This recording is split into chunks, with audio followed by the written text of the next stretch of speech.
Welcome to another episode of My Weird Prompts, an AI-generated podcast featuring the random prompts of Daniel Rosehill as answered by a revolving cast of friendly AI characters. Join us for deep dives into AI, technology, and whatever other random thing Daniel finds fascinating today. Subscribe on Spotify or your favorite podcatcher.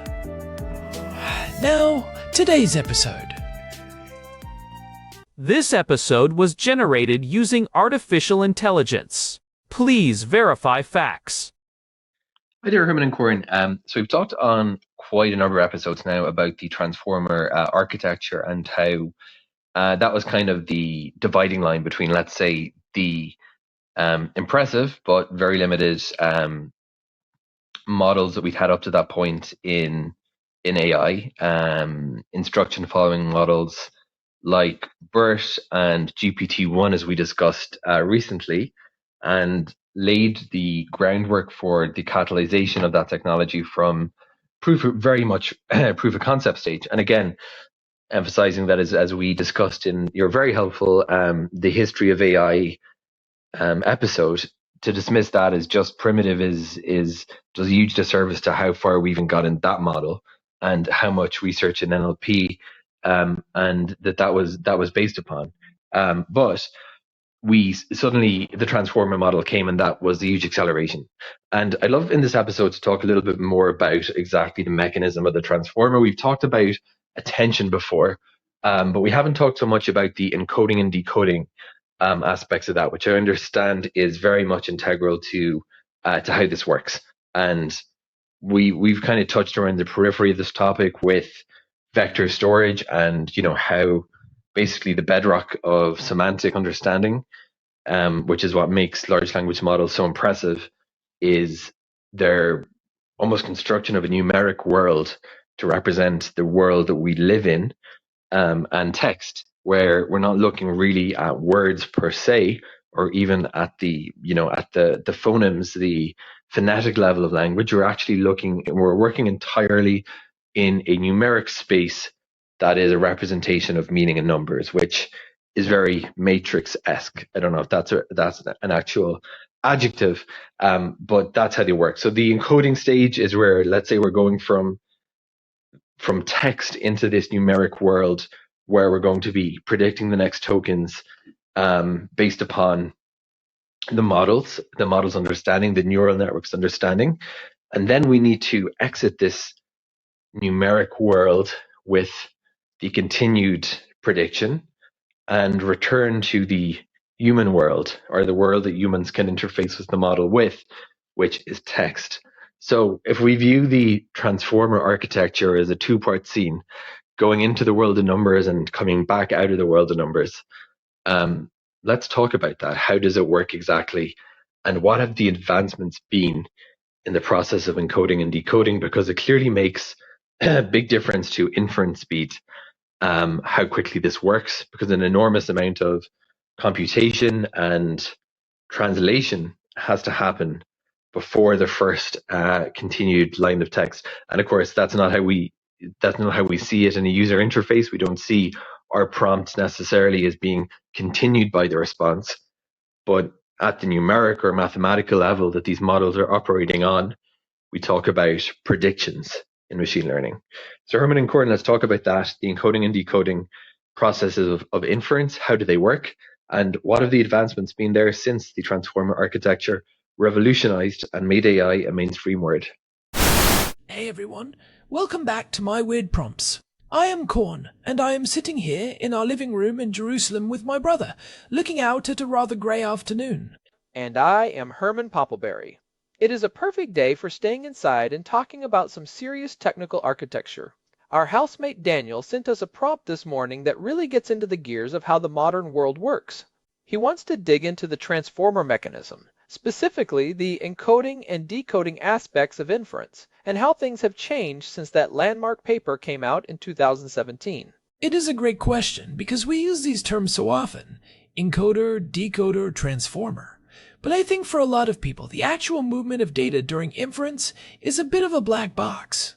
We know it takes text in and spits text out, But the handoff between the numerical representation of a concept and the actual prediction of a word is where the magic happens. Exactly. And Daniel pointed out something important in his prompt, this idea that we are moving between a human world of text and a matrix world of numbers. It really is like the movie The Matrix, where you are looking at the code behind the curtain. But instead of falling green characters, it is massive high-dimensional vectors. So, let us start with the basics of the original architecture. When people talk about the transformer, they are usually referencing the attention is all you need paper. Back then, the standard was a balanced encoder-decoder structure. Herman, for the sake of setting the stage, how did that original split work during a task like translation? Right, so in that original setup, the encoder was the part of the model that looked at the entire input sequence at once. If you were translating a sentence from English to Hebrew, the encoder would take the whole English sentence, process it through multiple layers of self-attention, and create a rich numerical representation where every word is understood in the context of every other word in that sentence. It is essentially building a map of meaning. And that is a parallel process, right? The encoder is not reading word by word like a human. It is looking at the whole block. Exactly. It is highly efficient on hardware because you can compute all those relationships simultaneously. But then you have the decoder. The decoder is the creative side. Its job is to generate the output, like the Hebrew translation, one token at a time. This is what we call autoregressive generation. It takes the context from the encoder and says, okay, based on this English meaning, what is the first Hebrew word? Then it takes that first word, feeds it back into itself, and asks, what is the second word? This is where I want to push a bit deeper on the inference side. Most of the models we use today, like GPT-5 or the Llama 4 series, are actually decoder-only. We have moved away from that balanced split for a lot of general-purpose tasks. Why did that happen, and how does the encoding step work when there is no dedicated encoder? That is a brilliant catch, Corn. In a decoder-only model, the encoding and decoding are essentially happening in the same block of layers. When you type a prompt into a chatbot, the model first performs a pre-fill phase. This is essentially the encoding step. It takes your entire prompt, calculates the hidden states for every token in that prompt, and stores them. It is still doing that contextual mapping, but it is doing it using the same causal mask that it will use for generation. So, during that pre-fill, it is still parallel? It is looking at my whole paragraph at once to understand the intent. Yes, it is very fast. Your graphics processing unit can chew through that prompt in 1 or 2 clock cycles depending on the length. But once it has finished encoding your prompt into its internal memory, it switches to the decode phase. And this is where the bottleneck is. It has to generate the next token, then wait, then generate the next. It is sequential. You cannot parallelize the future. That makes sense. You cannot predict the third word until you have decided what the second word is. But this brings up a massive technical challenge that I know you have been reading about lately, the key value cache, or KV cache. Most people do not realize that the reason these models can respond so quickly is because of a very clever memory trick. Can you break that down? Because to me, that is the heart of modern transformer inference. Oh, I would love to. The KV cache is arguably the most important piece of engineering in modern large language model deployment. Think about it this way. If the model has to look at the entire conversation every time it generates a new word, the amount of math it has to do would grow exponentially. By the time you are at the end of a long essay, it would be recalculating the meaning of the first sentence for the 10,000th time. Which would be a massive waste of electricity and time. Precisely. So the KV cache is a way of saying, hey, we already calculated the key and value vectors for these previous words in the encoder phase. Let us just save those in the memory of the graphics card. When we generate the next word, we only calculate the math for that one new word and then look back at our saved notes for everything else. This turns a problem that would take quadratic time into a problem that takes linear time. But there is a catch, right? Memory is not infinite. We are seeing these models now, like Llama 4 Scout, with context windows of 10 million tokens. If you are caching all those vectors for every single layer of a model that has hundreds of billions of parameters, you are going to run out of video random access memory very quickly. You are hitting on the exact reason why model efficiency is the biggest topic in AI research right now. A model with 400 billion parameters, if you are storing the KV cache for a massive context window, you might actually need more memory for the cache than for the model itself. This is why we have seen advancements like grouped query attention. Instead of every single attention head having its own set of keys and values, they share them. It reduces the memory footprint of that cache by a factor of 8 or more. That is fascinating. It is almost like the model is becoming more efficient by learning to summarize its own internal state. But I want to go back to something Daniel mentioned, the movement between the world of numbers and the world of text. When the decoder finally decides on a token, it is not actually picking a word, right?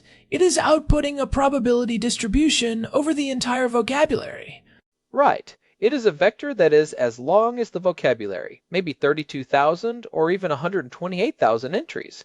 Each entry is a number representing how likely that word is to come next. Then we use a process like top P sampling or temperature to actually pick one. This is the final step of the decoding process. And it is actually quite a small part of the computation, but it is the part where the personality of the AI comes out. If you set the temperature high, it might pick a less likely word, making it more creative or weird. I love that. It is the ghost in the machine moment. But let us talk about the advancements since 2017. The original transformer used something called sinusoidal positional encodings, but that has changed, hasn't it? We have moved on to things like Rotary Positional Embeddings, or ROPE, and now even interleaved ROPE in the newest models. Why did the original way fall short? The original sinusoidal method had limitations with extrapolation. It was like a ruler that only worked well within a certain range. If you trained the model on sequences of 500 tokens, it would struggle with sequences significantly longer than that, with performance degrading as you move beyond the training distribution. Rotary positional embeddings are much more elegant. Instead of just adding a number to the word, they rotate the vector in a high-dimensional space. The angle of the rotation tells the model the relative distance between words. This is huge for inference because it allows the model to generalize to those 10 million token sequences we see today. That is a great analogy. It is like knowing that the kitchen is 3 steps from the living room, regardless of where you are in the house. But we should also talk about the speed of inference. Daniel asked about how it works exactly, and a huge part of the modern process is something called flash attention 3. Have you come across that?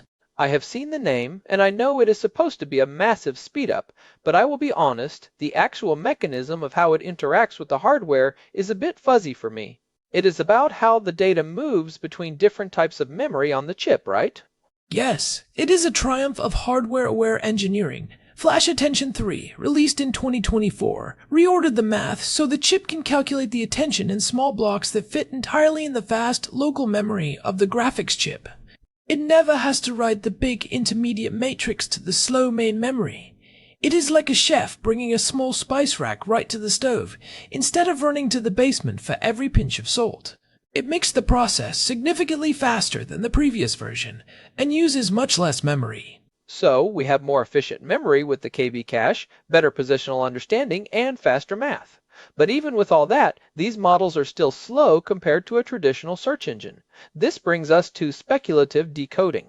This one blew my mind when I first heard about it. It is almost like the model is guessing its own future, right? It is exactly that.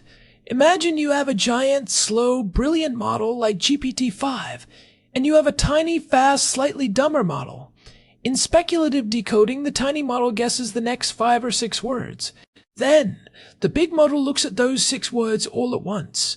Remember, the pre-fill phase is parallel. It checks the tiny model's work. If the tiny model got 4 out of 6 words right, the big model keeps those 4 and only has to do the heavy lifting for the ones it wants to change. You get the intelligence of the big model, but the speed of the small model for the easy parts of the sentence. We have talked a lot about the technical side, but I want to take a step back and think about what this means for the user. When Daniel asks about the encoding and decoding process, he is really asking how these machines think. And what strikes me is that the transition from the transformer being a translation tool to being a general reasoning engine happened because we realized that the decoder is actually a world model. That is a deep point, Herman. In the beginning, we thought we needed the encoder to understand and the decoder to speak. But as it turns out, to be a really good predictor of the next word, you have to understand everything. The decoding process is not just picking words, it is simulating a path through the space of all possible ideas. And that brings us to mixture of experts, or MOE. This is how large models can have hundreds of billions of parameters, but still be fast. They only activate a small fraction of those experts for any given word. It feels like we are in this era, where the basic architecture of the transformer is staying the same, but the surrounding plumbing is being completely reinvented. We went from the simple encoder-decoder of 2017 to this incredibly complex mesh of speculative decoding and mixture of experts. And do not forget the shift in how we handle the input itself, the tokenization. Early on, we had very simple ways of breaking words into pieces. Now, we have much more sophisticated byte pair encoding that can handle multiple languages and even code much more efficiently. If your tokenizer is better, your encoder has to do less work because the numerical representation starts off closer to the actual meaning. I think it is important for people to realize that when they are using an AI in 26, they are not just using a clever piece of software. They are using a stack of mathematical innovations that have solved some of the hardest problems in computer science in record time. The move from quadratic to linear complexity in attention, the mastery of the memory bottleneck, these are the things that made the AI revolution actually usable. It is true. If we were still using the exact same inference methods from 2017, these models would be so slow and expensive that only governments could afford to run them. The fact that you can run a decent model on a high-end laptop today is a testament to the engineering that happened after the initial breakthrough. So, looking forward, do you think the transformer remains the dominant architecture? Or are we going to see a shift towards something else, like state space models? That is the million-dollar question. We are seeing models like Jamba, which was actually developed right here in Israel by AI-21 Labs that use a hybrid approach. They put transformer layers on top of a state space model. It gives you the reasoning power of a transformer, but the efficiency of a model that doesn't have the same KV cache bottleneck. We are essentially watching the evolution of digital brains in real time. Well, I think we have given Daniel a lot to chew on, from the basic split of the encoder and decoder to the wizardry of flash attention and speculative guessing. It is a lot more than just predicting the next word. It is a massive orchestral performance of data moving through silicon. It really is. And I hope this helps our listeners visualize what is happening the next time they see that little cursor blinking while an AI generates a response. There is a lot of hard-earned math in those pauses. Definitely. And hey, if you are out there listening and you find this kind of deep dive interesting, we would really appreciate it if you could leave us a review on your podcast app or on Spotify. It genuinely helps other curious people find the show. It really does. We love doing these deep dives, and knowing people are out there geeked out on KV caches with us makes it all the better. You can find all our past episodes, including our deep dive into the history of AI, at myweirdprompts.com. We have an RSS feed there, and a contact form if you want to send us a prompt like Daniel did. Or if you just want to tell us your favorite type of positional encoding. We are open to all levels of nerdery here. Speak for yourself, Herman Poppleberry. Anyway, thanks for joining us today in Jerusalem. This has been My Weird Prompts. Until next time, keep asking the weird questions. Take care, everyone. Goodbye. So, Herman, be honest. If you were a transformer, would you be an encoder or a decoder? Oh, I am definitely a decoder. I can't stop talking once I start. I am very autoregressive. I knew you were going to say that. I think I would be more of the attention mechanism, trying to figure out which parts of what you said are actually important. And you do a great job of it, brother. All right, let us go see if Daniel wants some tea. Sounds like a plan. See you all in the next one. This episode was generated using Gemini Flash 3. Text-to-speech engine was Chatterbox Turbo. Thanks for listening to another episode of My Weird Prompts, an AI-generated podcast featuring Daniel Rosehill's AI prompts, as answered by a revolving cast of friendly AI characters including me, Cornelius the Sloth. Subscribe on Spotify or visit myweirdprompts.com.